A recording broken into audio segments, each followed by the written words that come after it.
ကျမကိုချက်ပေါက်မှာအဲကွန်းလုံးနေတဲ့မောင်လေးတယောက်က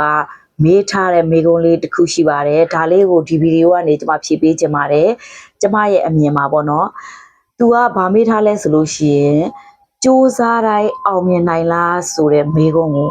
ကျမအနေနဲ့ဆိုရင်ကျမအချက်နှစ်ချက်နဲ့ဖြည့်ပေးချင်ပါတယ်နံပါတ်1အချက်က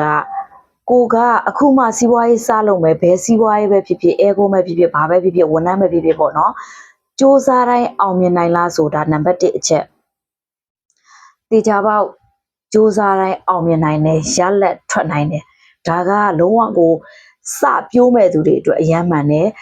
ကျမကိုယ်တိုင်လည်းကျမ small business ကိုငွေမရှိဘဲနဲ့စတင်ခဲ့တဲ့သူတယောက်ဖြစ်တဲ့အတွက်အယမ်းကိုစူးစားရတယ်ပေါ့နော်လမ်းကြောင်းတွေပါတယ်ညာတွေဆိုတာသိမသိဘူးဒါကြောင့်စူးစားတိုင်းအောင်မြင်နိုင်တယ်နံပါတ်2အချက်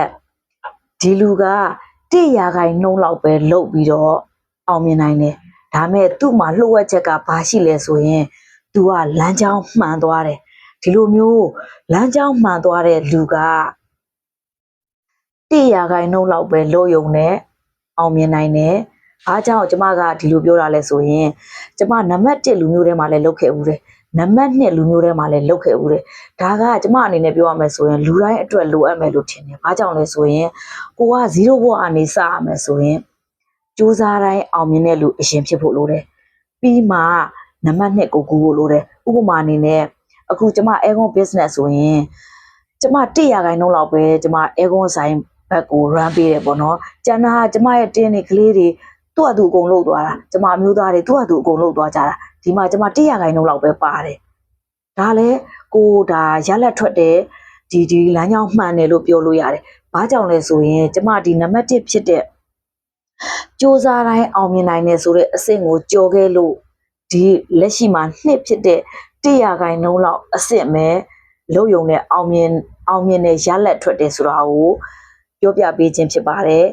အောင်မြင်တယ်ဆိုတဲ့စကားလုံးကကိုယ်အရန်ချမ်းသာသွားတာကိုမဆိုလိုပါဘူးဒါအောင်မြင်တဲ့ရလက်ထွက်တယ်ဆိုတာကအဆင့်စီတိုင်းမှာကြိုးစားသွားမှာပဲဖြစ်ပါတယ်ဒီဗီဒီယိုကိုကြည့်နေတဲ့အဲကွန်လုပ်ငန်းလုပ်ကိုင်နေတဲ့အဲကွန်ဆရာတွေအဲကွန်လုပ်ငန်းလုပ်ကိုင်နေတဲ့ဝန်ထမ်းတွေအနေနဲ့ဆိုရင်ဗီဒီယိုကိုထပ်ခါကြည့်ပြီးတော့တေချာလေးစဉ်းစားကြည့်ပါကိုယ့်အတွက်တန်ဖို့ရှိတဲ့အဖြစ်တစ်ခုရမယ်ဆိုတာကြိတ်သေးပေါက်ပြောရပါတယ်ဗီဒီယိုလေးကအကျိုးရှိမယ်လို့မျှော်လင့်ပါတယ်မေးချင်တာရှိတယ်ဆိုလို့ရှိရင်လည်းကျမရဲ့ comment အောက်မှာမှန်းခဲ့လို့ရပါတယ်ကျေးဇူးအများကြီးတင်ပါတယ်